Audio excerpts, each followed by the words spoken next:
Apocalipse capítulo 20, versículo 11. Vi um grande trono branco e aquele que estava sentado nele. Da terra e o céu fugiram da presença dele e não se achou lugar para eles. Vi também os mortos, os grandes e pequenos, que estavam em pé diante do trono. Então foram abertos livros, ainda outro livro, o livro da vida foi aberto. E os mortos foram julgados segundo as suas obras, conforme o que estava escrito nele. A morte e o inferno entregaram os mortos que neles havia, e foram julgados um por um, segundo as suas obras. Então a morte e o inferno foram lançados no lago de fogo. Esta é a segunda morte, o lago de fogo. E se alguém não foi achado escrito no livro da vida, esse foi lançado no lago de fogo. Ainda assim, você acredita que esta é a palavra de Deus? Diga glória a Deus. Deus é o Criador, soberano de todas as coisas. Deus, Ele criou e sustenta todas as coisas. Para isso, há leis no universo que sustentam aquilo que Ele estabeleceu. Há leis universais, físicas, há leis espirituais. Eu estou dizendo físicas aqui para você entender. Há leis no mundo físico e há leis também no mundo espiritual. Por exemplo, a lei da gravidade, a lei da tensão interfacial, a lei da causa e efeito, da reciprocidade e da unicidade do nascimento e também da unicidade da morte. Ou seja, todos nós nascemos uma única vez e morremos também uma única vez. Em Hebreus capítulo de número 9, versículo de número 27, da mesma forma, como o homem está destinado a morrer uma só vez, também há de enfrentar o juízo. Eu quero trabalhar aqui com você sobre 3 leis que não podem acontecer mais de uma vez. A unicidade dessas leis, leis irreversíveis. Por exemplo, eu falei aqui que o homem nasce uma vez. O homem nasce fisicamente uma única vez. Há quem não esteja satisfeito com a cor da pele, a cor dos olhos, o tipo do cabelo, a nacionalidade. Por exemplo, de vez em quando eu digo assim, num tom de brincadeira, eu acho que eu tenho vocação para ter nascido na Suécia, na Suíça, no Canadá. Aí alguns viram assim para mim: você poderia ter nascido na Guiné, né, Moçambique e outras coisas, para poder me avacalhar, né? Mas não tem jeito de alterar isso. Nós nascemos aqui no Brasil, brasileiros, aleluia, glória a Deus. Não tem como isso ser mudado. Nada disso pode ser alterado. Algumas das nossas características podem até sofrer algum tipo de procedimento e ser alterado minimamente. Por exemplo, alguém pode fazer uma intervenção cirúrgica na sua estética e algumas coisas desse tipo, alterar a cor do cabelo. Mas muitas outras coisas, inclusive a questão do nascimento, da nossa família, nós não conseguimos alterar. Por exemplo, coisas que não dão para alterar em nós. Alguns nascem com enfermidades congênitas. Olha o que diz o texto de João capítulo 9, versículos 1, 2 e 3. Enquanto caminhava, olhe para mim, Jesus viu um homem cego de nascença. Os seus discípulos perguntaram: Rabi, por que este homem nasceu cego? Foi por causa dos pecados deles ou dos seus pais? Jesus respondeu: nenhuma coisa e nem outra. Isso aconteceu para que o poder de Deus se manifestasse nele. As doenças congênitas são alterações que surgem durante a gestação e podem afetar o tecido do corpo humano, os ossos, os músculos e alguns outros órgãos, resultando em alterações físicas, desenvolvimento incompleto ou funcionamento incorreto. Muitos desses casos, como Jesus disse, só o Senhor Deus mesmo pode solucionar. Por exemplo, outra coisa que nós nascemos com isso e não dá para alterar, é a questão do temperamento. Cada ser humano tem um temperamento, 4 principais: sanguíneo, fleumático, colérico, melancólico. Ao analisar cada um desses temperamentos, nós podemos então perceber algumas características nossas ligadas a esses temperamentos que não podem ser mudadas. O que pode acontecer é a gente ser moldado pelo Espírito Santo para que nós tenhamos, por exemplo, domínio próprio.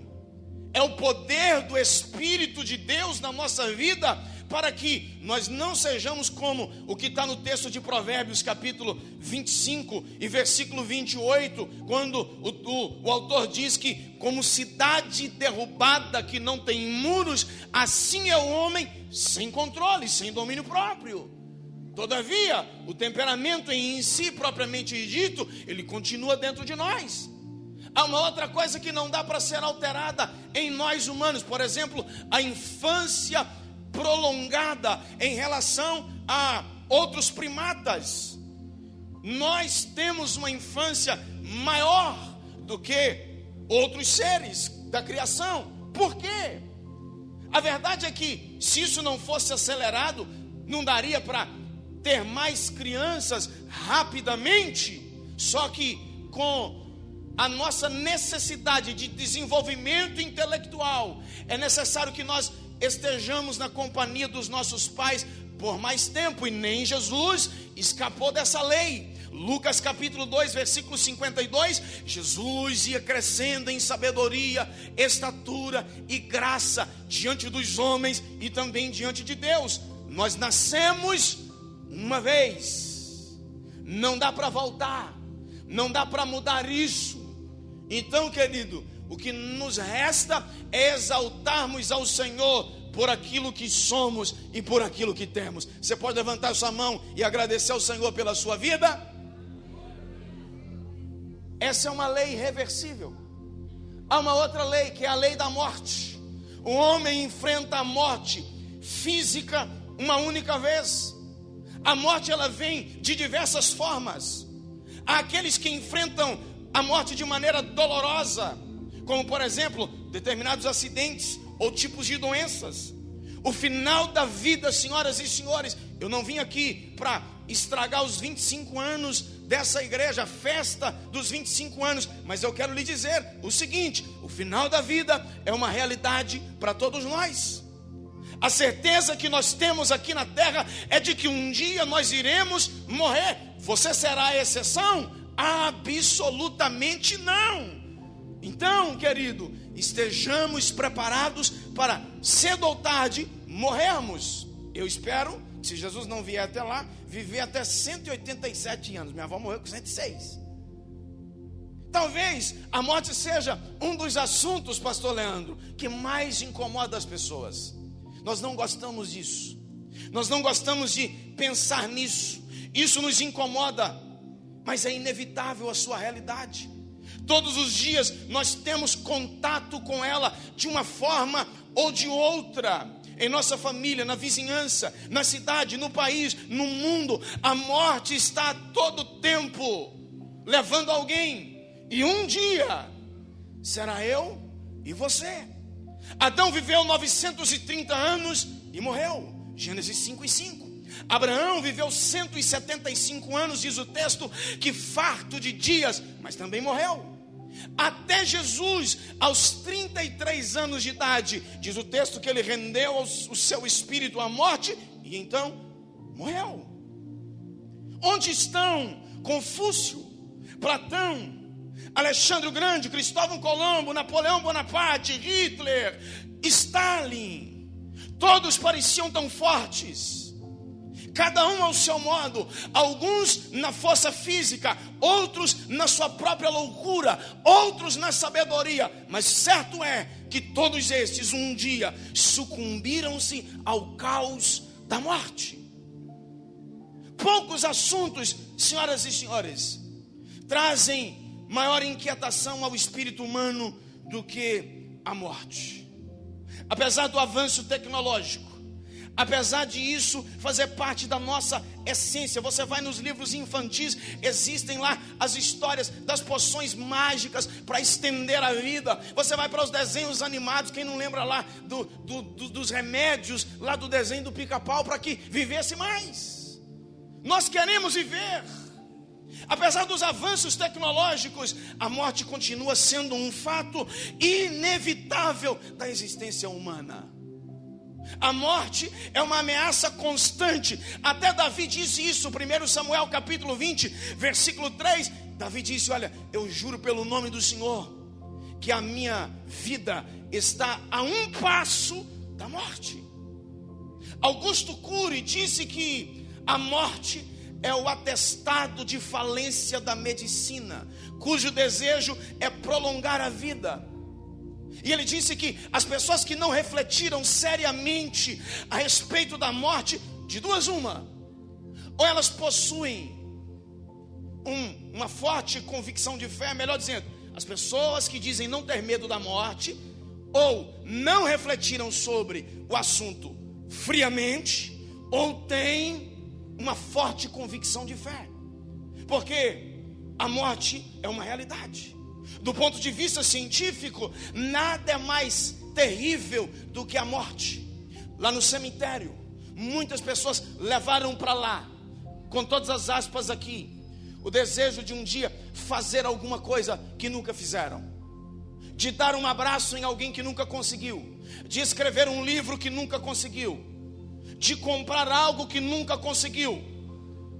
A memória se desorganiza, as informações se perdem. A consciência agora, no sentido físico, é mergulhada no vácuo da inconsciência. Essa é uma lei que não pode ser mudada. Há uma terceira lei. O homem enfrenta o juízo de Deus uma única vez. Nasce uma vez, morre uma vez, enfrenta o juízo de Deus também uma vez. O versículo 12 que nós lemos, eu vou repeti-lo. Vi os mortos grandes e pequenos em pé diante do trono de Deus, e foram abertos os livros, incluindo o livro da vida. Os mortos foram julgados segundo o que haviam feito, conforme o que estava registrado nos livros.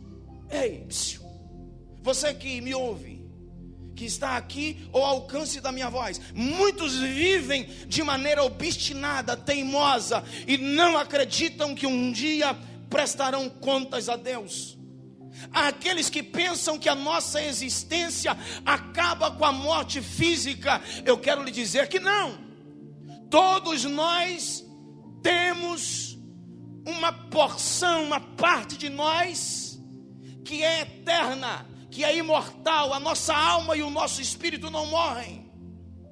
Há pessoas que não creem na eternidade. Há pessoas que não creem em uma vida do outro lado da morte física. Ou há quem ache também que no fim Deus salvará todos. Os homens serão julgados pelas suas palavras, pelas suas obras, pelas suas omissões, pelos seus pensamentos. Ninguém poderá ser justificado diante de Deus. Todos, disse o apóstolo Paulo na sua carta aos Romanos, que serão indesculpáveis. O juízo final será diferente de todos os tribunais daqui da terra, querido. Lá haverá um juiz, mas não haverá jurados. Haverá acusação, mas não haverá defesa. Haverá sentença e não haverá apelação. E o detalhe, o juiz é incomprável, é incorruptível. Não dá para comprá-lo, não dá para enganá-lo, não dá para esconder provas de si.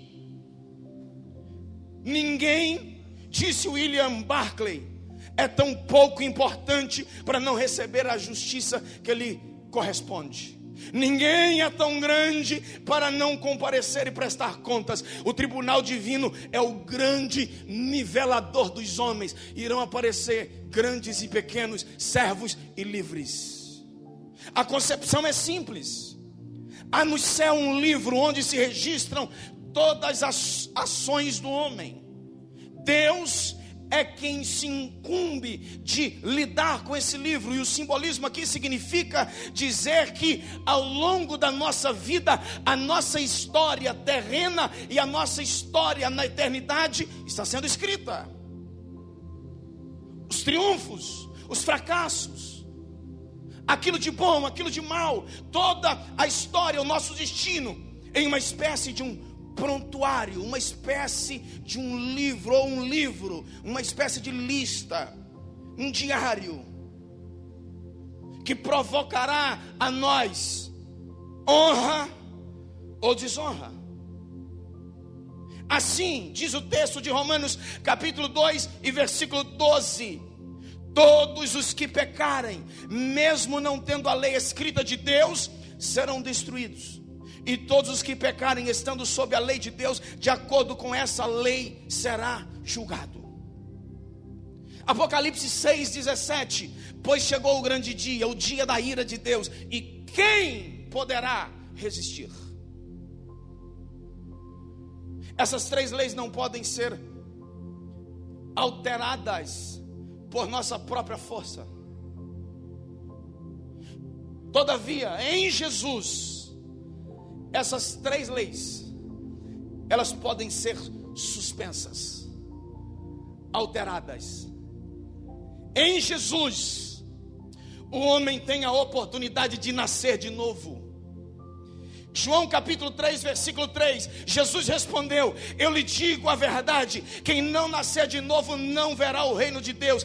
Esta foi a resposta de Jesus a um importante homem chamado Nicodemos, que embora de imediato não tenha compreendido a dimensão disso, os acontecimentos seguintes mostram que ele compreendeu plenamente do que Jesus estava falando. Nicodemos, melhor dizendo, foi quem ajudou a sepultar a Jesus com uma dignidade que ele não recebeu durante o seu julgamento. Se naturalmente o homem nasce uma vez, em Jesus nós temos a oportunidade de nascer de novo. Aleluia, aleluia. Não de forma literal, não como Nicodemos perguntou para Jesus imediatamente: será que vou ter que voltar no ventre da minha mãe? E Jesus foi explicar: não, esse novo nascimento agora é diferente, é um nascer do Espírito, é um nascer da água e do Espírito, é um nascimento espiritual, espiritualmente falando, é um novo corpo, uma nova alma e um novo Espírito, para a glória de Deus. Fisicamente nós nascemos uma vez, mas em Jesus nós temos a oportunidade de nascer de novo, nascer agora pela segunda vez. Cadê aqueles que nasceram em Cristo Jesus? Levante sua mão e libere uma palavra de adoração a Ele aí onde você está. Em Jesus, o homem passa também, olha que coisa interessante, em vez de passa da vida para a morte, em Jesus nós temos a oportunidade de passar da morte para a vida. João capítulo 11, versículo 25, Jesus lhe disse: eu sou a ressurreição e a vida, aquele que crê em mim, ainda que morra, viverá. Jesus ajudou Marta a crer nele, não simplesmente como alguém que cura, mas como alguém que tem o poder de vencer a morte. A fala de Jesus para Marta aqui tem um significado muito além da ressurreição do corpo físico. A vitória sobre a morte é uma das bênçãos de render a nossa vida a Jesus, é uma das bênçãos do novo nascimento. Porque ainda que morramos fisicamente, a morte não conseguirá nos segurar. Vai chegar um dia que ressuscitaremos para a glória de Deus e estaremos com Ele para todo sempre. Então escute isso aqui: quem nasce 2 vezes, morre apenas uma. Isso, vai chegar seu dia. Se você nasceu uma vez, morrerá 2 vezes. Quem nasce 2 vezes, morre 1 vez. Quem nasce 1 vez, morrerá 2 vezes. Porque morrerá fisicamente e morrerá espiritualmente. O crente não está sujeito a morrer. Aliás, o crente está sujeito a morrer fisicamente, mas pelo poder de Cristo viverá. Pelo poder de Cristo ele ressuscitará. E mais, terá vida eterna mediante a fé em Cristo Jesus. Quem disse isso foi Moody. Matthew Henry disse que o fato de Jesus ser a ressurreição e a vida é consolo indescritível para nós cristãos. A ressurreição é o retorno à vida. Cristo é o autor desse retorno à vida. Em Jesus, a lei do julgamento eterno também foi suspensa. Em Jesus, nós fomos julgados lá na cruz junto dele. Olha o que diz o texto de Romanos capítulo 5, versículo 1. Tendo sido, pois, justificados pela fé, temos paz com Deus por meio do nosso Senhor Jesus Cristo. Colossenses capítulo 2, versículos 13 e 14. Vocês estavam mortos por causa dos seus pecados e da incircuncisão ou da falta de aliança da sua natureza humana. Então Deus lhes deu vida com Cristo, pois perdoou todos os nossos pecados. Ele cancelou o registro de acusações contra nós, removendo-o e pregando-o na cruz. E se você continuar lendo o texto, você vai ver Paulo dizendo que isso envergonhou os principados e potestades que reivindicavam a nossa vida, mas Jesus pagou o preço para que eu e você fôssemos livres, e nele então os nossos pecados já foram julgados e nós estamos livres para a glória de Deus. Acontece, senhoras e senhores, é que inevitavelmente, crendo ou não, aceitando ou não, todos nós estamos diante de um Deus que vê todas as coisas. A justiça de Deus exige punição ao pecado. Aquilo que os homens fazem em oculto, Deus trará à luz à vista de todos. Era exatamente isso que a lei de Moisés previa.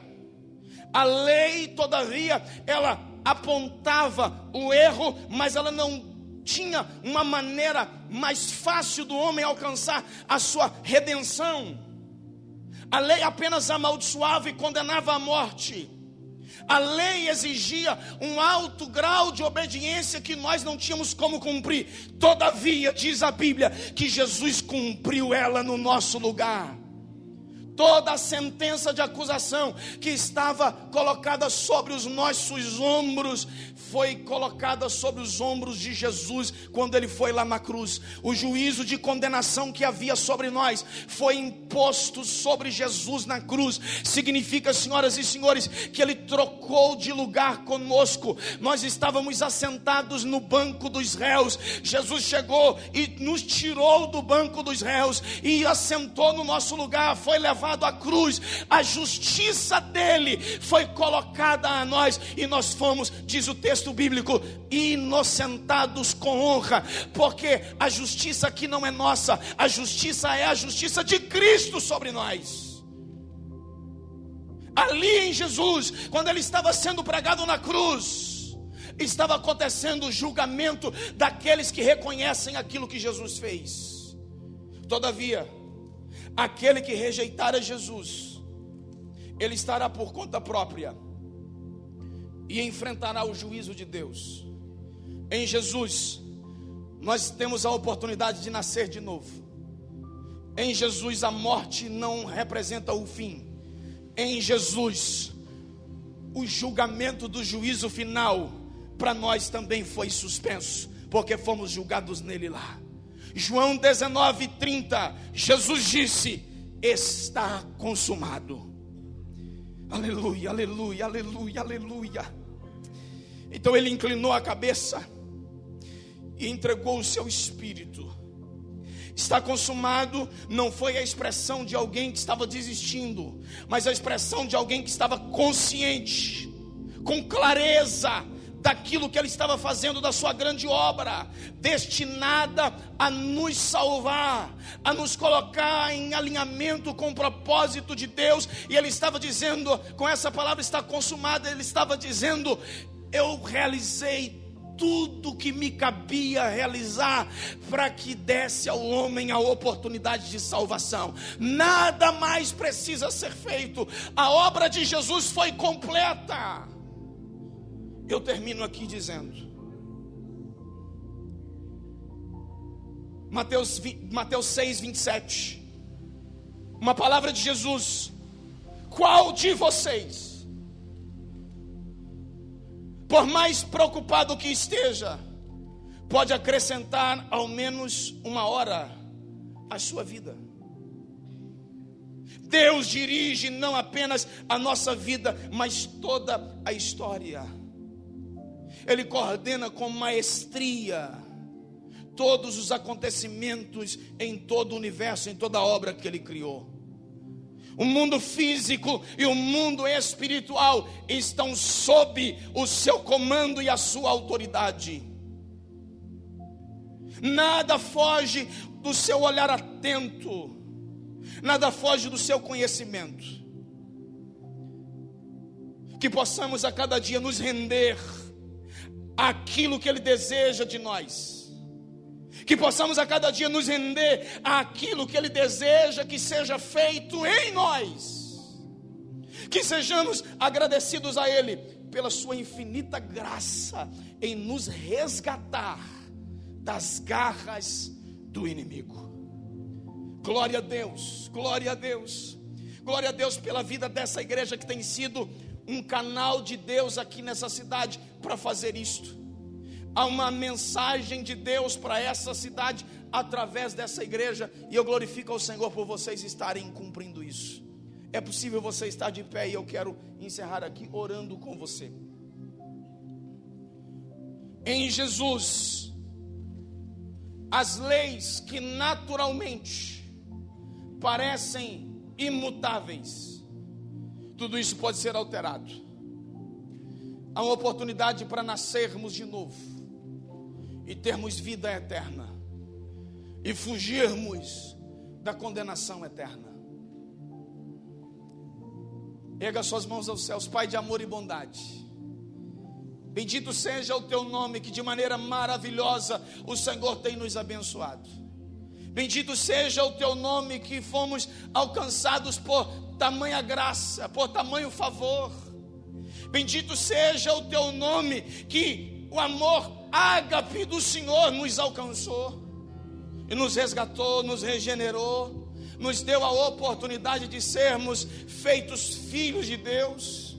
Muitos de nós foram arrancados das mais terríveis trevas, do lamaçal terrível, do atoleiro, de um charco de lodo, mas houve uma misericórdia do Senhor que alcançou a nós. Aleluia. A nossa boca declara aqui em praça pública que não há outro igual a ti. Os nossos joelhos também se dobram diante do Senhor, reconhecendo que não há outro igual a ti, em cima nos céus, nem embaixo na terra. Tu és soberano para todo sempre. Nós te adoramos. Que as algemas espirituais que aprisionam tantas vidas nessa cidade sejam quebradas em nome de Jesus. Que correntes espirituais que aprisionam tantas pessoas nessa cidade sejam quebradas em nome de Jesus. Que as portas da salvação e da graça de Deus estejam abertas nessa cidade em nome de Jesus. Eu oro crendo nisso, em nome de Jesus.